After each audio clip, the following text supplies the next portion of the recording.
दुनिया में इस समय क्रिसमस का समय पूरे शहर जगमगा जाते हैं और महीनों जगमगा के रखते हैं वो लोग।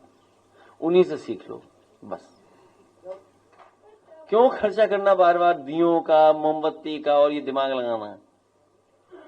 तो फिर क्या उम्मीद करोगे? ऐसे सगा हटाइए इसको, बहुत सुंदर रोशनी कराएंगे हम लोग।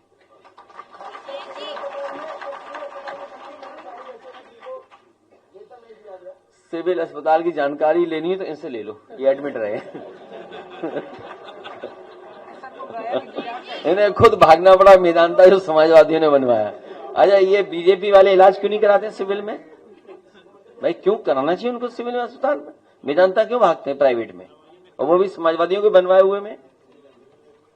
समाजवादी सरकार में ही तो बनाया था उन्होंने, सुविधा समाजवादी सरकार में ही तो मिली थी। और बीजेपी वाले बीमार होते तो वहीं जाते हैं इलाज कराने। दिवाली का समय है और त्योहार को लेकर के एक खास कम्युनिटी का बहिष्कार किया जाता है। कई जगह पर लोग जो है ये कर रहे हैं कि मुसलमानों को सामान मत दीजिए। इससे पहले रक्षाबंधन में भी यही हुआ था कि मेहंदी जो लड़कियां लगा रही थी, अगर उन्होंने बुर्का ओढ़ा हुआ है तो उनसे मेहंदी मत लगवाइए। ये एक नई रवायत चल रही है। ये सांप्रदायिक लोग हैं, निगेटिव नकारात्मक लोग हैं, इसीलिए वो एनडीए है। निगेटिव लोग हैं, निगेटिव लोग हैं। और निगेटिव लोगों के अगर असली डायलॉग फिल्म में होते तो फिल्म चलती। जो सोचिए अपनी फिल्म में अपने असली डायलॉग नहीं डाल सकते हैं, उनसे क्या उम्मीद करोगे आप? वो राजनीति नफरत पे कर रहे हैं, बांट करके राजनीति कर रहे हैं। मैंने आज अखबारों में पढ़ा कि वो कह रहे हैं divide and rule Samajwadi party और कांग्रेस कर रही है।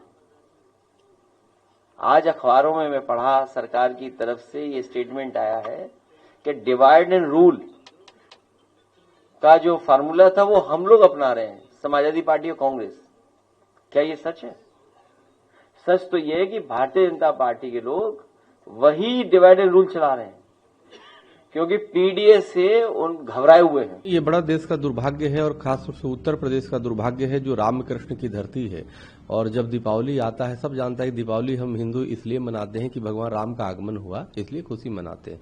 जो दीपावली पे विपक्ष के नेता अखिलेश यादव जी ये कह रहे हैं कि जी क्रिसमस से सीख लिया जाए और दिया और उसको न खरीदा जाए, कितना दुर्भाग्य। दिया और जब वो खरीदते तो हम कुम्हारों से लेकर के जितने जो कार्य करने वाले लोग हैं उनको हम आर्थिक रूप से समृद्ध करते हैं, और ये सबको जोड़ने का भी एक त्योहार है, ये उत्साह मनाने का त्योहार है। लेकिन उसके खिलाफ ही बोल रहे हैं और सीख दे रहे हैं कि आप उनसे सीखिए। देखिए, कई बार ये कहते हैं जब चुनाव हारते हैं कि जी ईवीएम में गड़बड़ी है। ईवीएम में गड़बड़ी नहीं है, आप विपक्षियों के दिमाग में गड़बड़ी है, अखिलेश यादव के दिमाग में गड़बड़ी है, अखिलेश यादव के जवान में गड़बड़ी है। आप बताओ, इस तरह की जो बयान हिंदुओं को देगा, जो धार्मिक स्वाभिमान को ठेस पहुंचाने वाला बयान देगा, कौन हिंदू इनको वोट देगा? कौन नहीं देगा?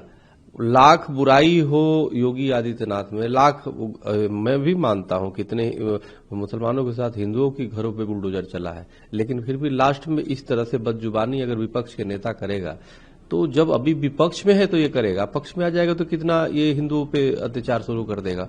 तो लाख बुराई होने के बाद भी योगी जी को या दूसरे को देना मजबूरी हो जाता है। कम से कम वो दीपावली पे दीप तो जला रहा है, कब तो दीपावली तो मना रहा है, हिंदुओं के साथ तो खड़ा है। एक गाना है कि पल भर के लिए कोई मुझे प्यार कर ले झूठा ही सही।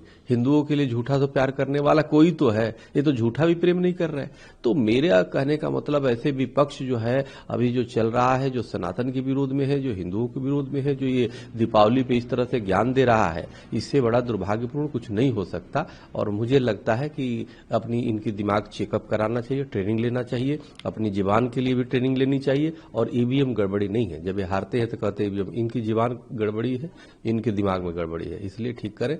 और आने वाले समय में निश्चित रूप से उत्तर प्रदेश की जनता इनको और सबक सिखाएगी।